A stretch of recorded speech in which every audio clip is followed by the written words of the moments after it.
प्रकृति बिनाको जीवन हामी कल्पना गर्न सक्छौँ त? के प्रकृति बिना हामी बाँच्न सक्छौँ त? यो थाहा छ मलाई, यो प्रश्न नै गलत छ। किनभने यदि प्रकृति थिएन भने म अहिले यसरी बोल्न पनि सक्ने थिइनँ होला, र यहाँहरूले यसरी हेर्न र सुनिरहनु पनि भएको हुने थिएन होला।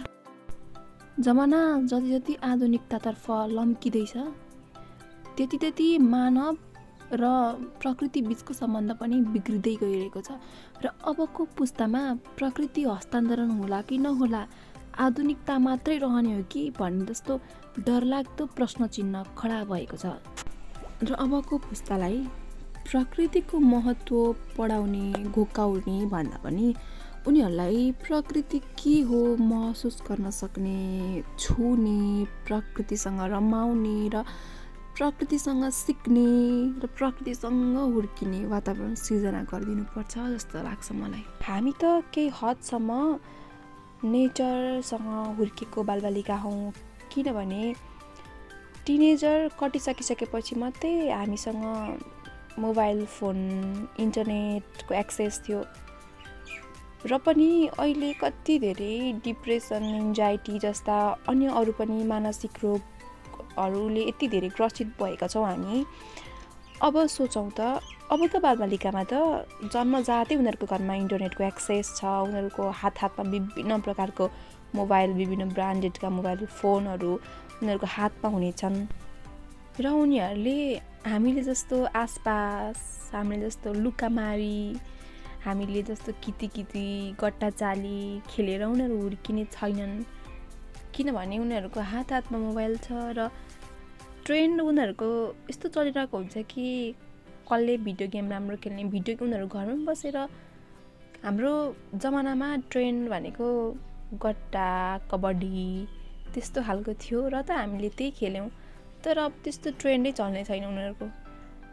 उनीहरू मोबाइलमै रमाइरहेका हुन्छन्, एउटा बन्द कोठामै उनीहरूको सबै थोक हुन्छ भने उनीहरू बाहिर किन निस्किने? बाहिर निस्किनको लागि फेरि कोही साथी पनि हुँदैन।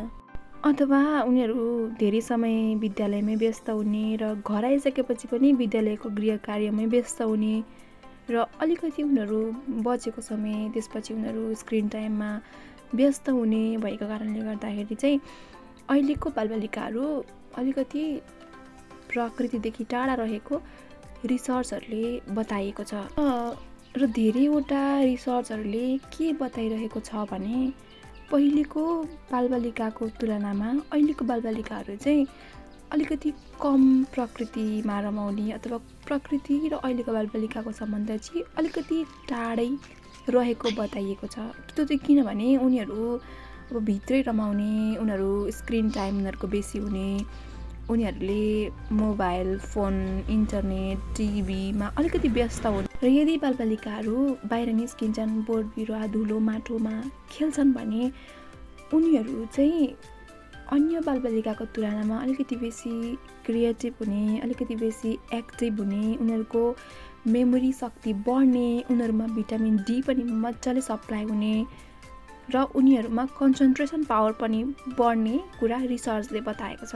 बोट बिरुवाहरूको पनि एउटा लाइफ साइकल हुन्छ। उनीहरू सुरुमा कोपिला हुन्छ, त्यसपछि उनीहरू फक्रिन्छन्, फुल्छन्, त्यसपछि झर्छन् र कुनै पनि पातहरू सानोबाट बिस्तारै उनीहरू बुढो हुँदै जान्छन् र झर्छन् भन्ने एउटा त्यो साइकल हुन्छ।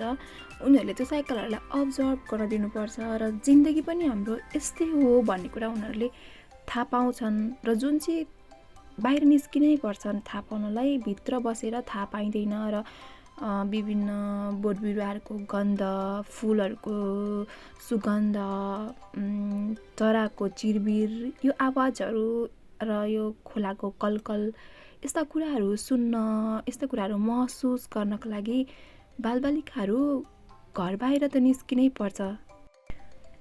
तर बालबालिकाहरूलाई बाहिर खेल्न छोड्दा आफ्नो निगरानीमा मात्रै छोड्ने, उनीहरूको जीवनमा खतराहरू आउन सक्छ, जस्तो कि सर्प अथवा अन्य कुनै विषालु जीवजन्तुहरूले टोक्ने, उनीहरूलाई चोटपटक लाग्ने, उनीहरू लड्ने हुनसक्छ।